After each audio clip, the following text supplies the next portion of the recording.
The Jackal is compelled to admit that was an awesome display of violence. Action-packed sequence, evoking terror in the heart of the evildoers.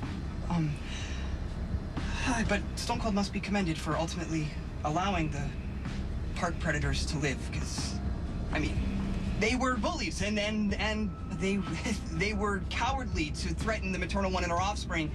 And, I mean, to compound their crimes, they lied when they said that Fair Samantha was behind it all. Right? There's no way that Samantha's guilty. She has to. I mean, you saw it. I mean, you saw those guys. You could tell that they were guilty even when they were denying it, so it would only make sense that they would lay false blame on your ex-beloved. I mean, the DA of Darkness has to be behind this. I mean, yes, of course, he would send out his winged monkeys to do his evil doing and then tell them to lay blame falsely on Samantha should they get caught. I mean, it's so typical for the DA to frame Samantha. Like last year when, with Darth Alcazar's flash drive, she's as innocent now as she was then. And she would never, ever terrorize the maternal one or her offspring. She already did. No, she didn't know what kind of person Maureen was. She didn't care. Anything could have happened to Jake. Okay, my most humble point is this. Those actions are nothing like this. Nothing like hiring two men to scare Elizabeth and her offspring in the park. I mean, that required nefarious thinking and plotting, okay? I mean, and it was deliberately malicious. That's right, it was. Right. Well, I mean, it would have been malicious had the evildoers meant to do harm, but if Samantha did hire them, if she did, then, you know, she just wanted to appear heroic, you know, and save the day. I mean, granted, not a good choice, not, you know, not a real sane choice, but doesn't it just show that she needs professional help, not punishment? Look, I mean, the evil ones have fled in terror, okay? Can we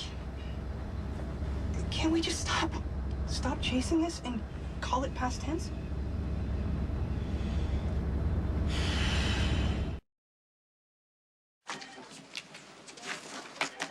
Hey, Liz and I had plans tonight, but he had to cancel. You want to grab some dinner? I can't. Dr. Glass needs these forms immediately, even though she's not going to look at them until next month. Hey, something tells me that you're angry at a lot more than Dr. Glass.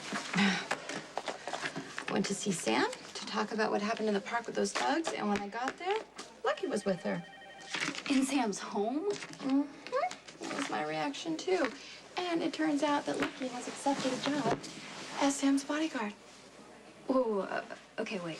You mean that Sam asked Lucky, of all people, to be her bodyguard? Mm-hmm. Why would he accept? He's busy enough with his job as police detective, and why would Sam hire him? Come on, you know why. You think Sam's coming on to Lucky? I think Sam hates me, and she knows Lucky is vulnerable. So what are you gonna do?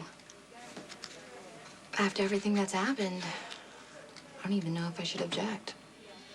Forget about whether you should or shouldn't object, Elizabeth. Just tell me what's in your heart. I'm really trying to figure that out in my head. Lucky is still my husband. Are you sure he's not an obligation or a habit?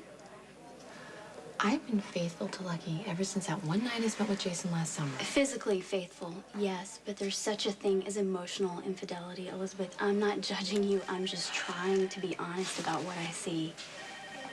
What about my children? Kids grow up. You have to genuinely be happy with their father. It's not going to work. When you picture who you want to spend the rest of your life with, is it Lucky? God, and why do you always ask the toughest questions? Because that's what friends are for. Okay, so what's your answer? I have every intention of keeping my promise to my family. So unless Lucky says otherwise, I'm going to try to work things out with him.